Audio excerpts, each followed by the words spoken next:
Hola gente, bienvenidos a más un episodio de Mi Jardín en el Desierto y estamos en pleno verano. ¿Y qué transmite más verano, calor que las crocosmias? Por eso en este video vamos a hablar bastante sobre ella.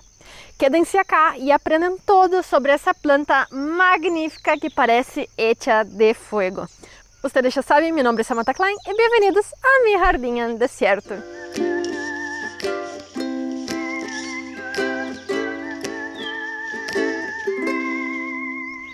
Entonces, hola gente, bienvenidos a más un episodio acá en Mi Jardín en el Desierto, que podría ser muy bien mi jardín caótico, porque las crocosmias tomaram cuenta de ese espacio. Y si nosotros no tenemos algunos cuidados, su jardín puede quedar así, aunque esté muy bello con todas esas flores. Pero para que nosotros saquemos el mejor provecho de las crocosmias y no tengamos un jardín desordenado, voy a hacer ese video hoy para que ustedes sepan todo sobre esa planta. Y acuérdense, hagan lo que digo, pero no hagan lo que hago, porque de verdad acá se descontrolaram. Bien, la crocosmia é uma planta increíble que vai funcionar para casi todos los jardines. E essas características tão fortes de ellas e de várias outras plantas vienen de su origen. Essas são plantas sudafricanas. E como allá nosotros tenemos mucho viento, suelos pobres, mucho frío, também em algumas épocas bastante calor, ela vai adaptar-se a casi todo. Pero mais uma característica dessas plantas que vêm de Sudáfrica é que muitas vezes elas podem descontrolar-se, porque elas estão acostumbradas a um local muito difícil e quando chegam a esses locais subtropicais, tropicais de América, também mediterrâneos, em Europa muitas vezes elas se descontrolam. Então, aunque ela seja uma planta muito incrível, nós vamos a ter que ter alguns cuidados. Bien, la crocosmia entonces va a ser esa linda planta que va entonces formar cormos abajo de la tierra. Muchas personas dicen que son bulbos, pero no, la diferencia es que los bulbos van a ser compuestos entonces por hojas sobrepuestas. Ya los cormos son tallos engrosados, medio redonditos, achatados abajo de la tierra.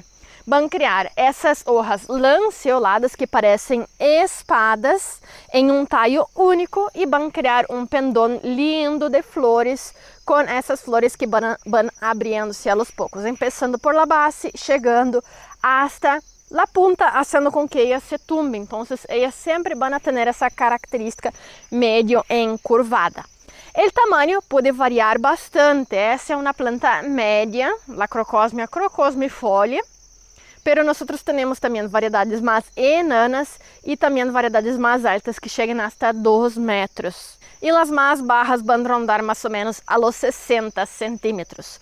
Los colores también cambian bastante. Esa es la más común, que sería ese tono rojo bien intenso, que parece fuego, pero también nosotros vamos a tener variedades tanto amarillas como también naranjas. Yo recién conseguí una naranja. Voy a ver si aún tiene flores para mostrar para ustedes. Y después de la inflorescencia ella aún va a tener un apelo, porque ella va a crear entonces semillas redonditas que también son muy ornamentales y nosotros podemos utilizar tanto las hastes con semillas bien como flores para una flor de corte. É uma planta muy increíble. E essas flores vão durar por muito tempo, desde mais ou menos a metade de verano hasta o final de outono, quando nós já vamos a começar a ter um pouquinho mais de heladas. Bem, então vamos primeiro ao cultivo dela, que nós vamos a necessitar e vocês vão ver que vai ser bem abrangente em seus gustos. Sobre el sol, primariamente, nosotros necesitamos buscar una buena exposición porque eso va a garantizar una gran cantidad de flores. O sea que cuanto más sol nosotros tenemos, más flores abundantes va a tener. Pero si nosotros vivimos en los trópicos, en zonas muy calurosas y también secas, nosotros podemos dar una semisombra para ella. Nunca sombra completa porque ella va a parar de florecer, aunque ella puede expandirse. Sobre el suelo no importa, arenoso, pedregoso, arcilloso, muito mais mojado, também vai aguentar. Lo único que ella não quer é um suelo seco, ok? Ou seja, que se é pedregoso, com uma água um pouquinho mais corriente, uma grande umidade, ella vai aguentar. Pero ella não pode quedar em suelos secos, porque vai parar de desarrollar-se e também vai parar com a floração. Ou seja, que só isso nós temos que cuidar. Sobre o pH também, ella não tem nenhuma preferência e vai aguentar todos os tipos de suelo. Ou seja que, acuérdense, a única coisa, não quer suelos secos. E também ella vai aguentar locais confinados, ou seja que é uma muito boa planta para macetas. Então, se nós conseguimos garantizar um riego um pouco mais frequente a ella também vai ir super bem dentro de macetas. O desenvolvimento de ella, então, como é uma planta que tem cormos de uma zona subtropical, é que ella vai desenvolver-se. Então, ao início da primavera, vai começar a echar folhagem e a princípios de verano, ella já pode começar a florescer. Depois da floração, ella vai aguentar com as hojas por um pouquinho mais de tempo para continuar fazendo a fotossíntese e nutrir os cormos. E depois, em final de outono, início de inverno, ella vai desaparecer por completo, fazendo com que nós podemos utilizar esse mesmo espaço plantando alguma outra coisa. Ou seja que é uma planta muito boa para composições. Como por exemplo acá, que eu tenho margaridas que agora passaram a floração. Eu também vou ter liliums azulado.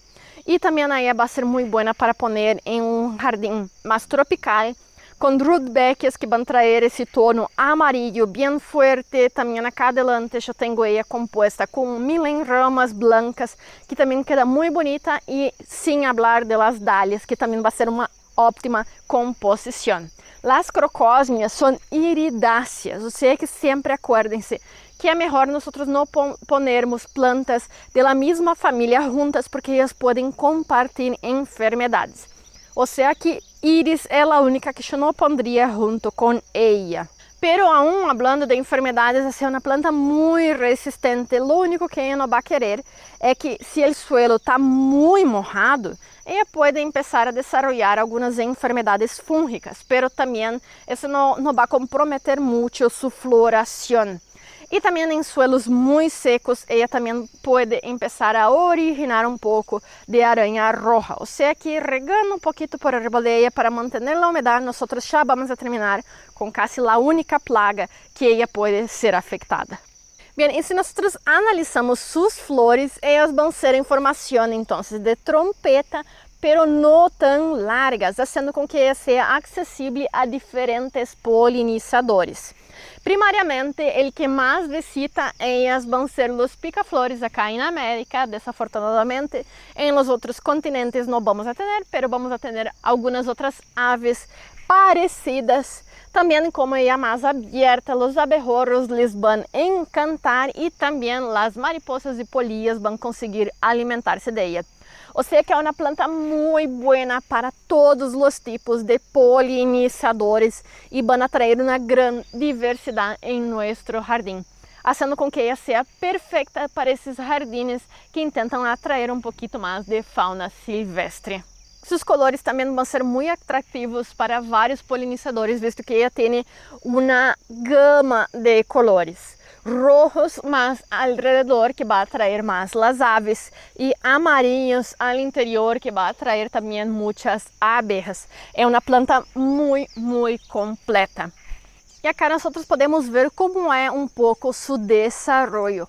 A cada ano ela vai produzir mais e mais cormos. De um cormo, ela vai começar a formar outro bem arriba, sendo com que eles quedem sobrepostos, e rapidamente, depois de 3, 4 anos, nós vamos a ter bulbos muito à la superfície da terra, fazendo com que eles tumbem facilmente, e nós necessitamos utilizar então escórias, estruturas para levantá-los. Então, quanto mais anos passem, mais nós vamos a ter essas plantas tumbando hacia os lados, e por isso é necessário que nós hagamos um mantenimento, separando esses montículos de cormos e assim fazendo com que eles quedem em mais contato com a terra e também evitando que eles se tumbem. Esses cormos, eles são muito facilmente arrancados do suelo, visto que suas raízes são muito superficiais, e esse é o porquê de eles serem muito dependentes da água e não aguentarem suelos muito secos, visto que suas raízes não são profundas.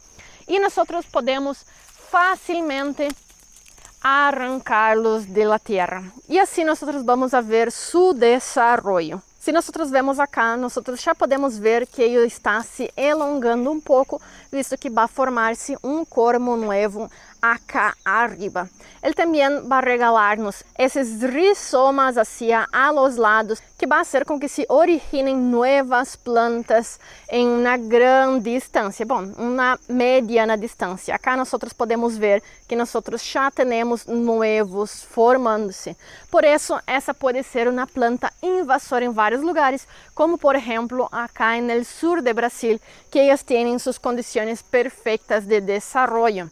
Assim que quando nós vayamos a desfazer um desses montículos de crocósmia, ou se nós decidimos eliminá-las de nosso jardim, cuidado aonde vocês vão depositar essas plantas. Se nós cortamos acá e disponemos o folhagem em el compost, não há nenhum problema, pero os cormos sim, visto que se nós la botamos ao lado de uma calle, como muitas vezes hacemos com nosso resíduo orgânico, o que não é adequado, pero muitos fazem. Ou se nós ponemos esses cormos dentro de nosso compostagem, rapidamente nós vamos ver a dispersão a áreas silvestres de essa planta. Também cuidado com as semillas que se originam, ou seja, que se depois de passar a floração, nós já vemos essas pelotitas que são as semillas, também nós temos que cuidar aonde vamos a poner esses resíduos.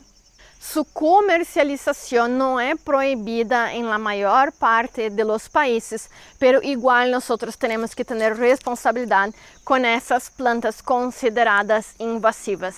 Elas são lindíssimas, são muito boas para polinizadores, pero se nós deixamos que elas se distribuam em locais silvestres, nós estamos sacando a possibilidade de dispersão de outras plantas nativas que podem estar extremadamente associada a diferentes polinizadores também nativos. Ou seja que nós temos que cuidar para preservar esses espaços silvestres. Pero também, da mesma forma que é rapidamente invasiva, isso quer dizer que nós rapidamente também podemos distribuí-la mais por nosso jardim e multiplicá-la. O correto é esperar a morte completa de todo o folhagem para sacar esses cormos, pero como é uma planta muito resistente, nós podemos simplesmente sacar essa parte superficial vegetativa e quedar-nos com um desses cormos que nós podemos poner em algum outro local de nosso jardim. Esses cormos devem ser enterrados a uma profundidade 3 vezes maior que o tamanho do cormo. Ou seja, que se acá temos mais ou menos 5 centímetros, nós vamos a enterrá-lo a uma profundidade de 15, fazendo com que assim, quando ela empiece a formar tanto o folhagem como as flores, ela consiga estabilizar-se um pouco mais por sua própria conta. E como as raízes não são muito profundas, elas também vão estar em mais contato com a umidade. Se nós hacemos o plantio muito superficial, o deixamos que ano tras ano criem mais cormos um arriba do outro, nós vamos a ter então plantas mais pendientes que vão rapidamente tumbar-se, como nós vemos acá, sacando muito de sua beleza em el jardim. Ou seja, que vamos a ter um jardim como acá, que parece muito desordenado. Assim que vamos a enterrá-lo 3 vezes seu tamanho para abaixo da terra. Bien, gente, entonces era eso que quería traer en este video para que ustedes conozcan esa planta maravillosa y sus pocas necesidades para uma grande floração. Por isso que esse vídeo quedou um pouco mais curto, pero eu tinha que trazer essa maravilha para vocês. Se vocês têm mais alguma planta que les gostaria um vídeo exclusivo para que vocês aprendam todo sobre seu cultivo, plagas, poda e estabelecimento em suas jardines, por favor comentem aqui abaixo e assim eu vou poder trazer mais conteúdo que a vocês les gusta acá nesse canal. Eso era todo para hoy y hasta la próxima. Chao.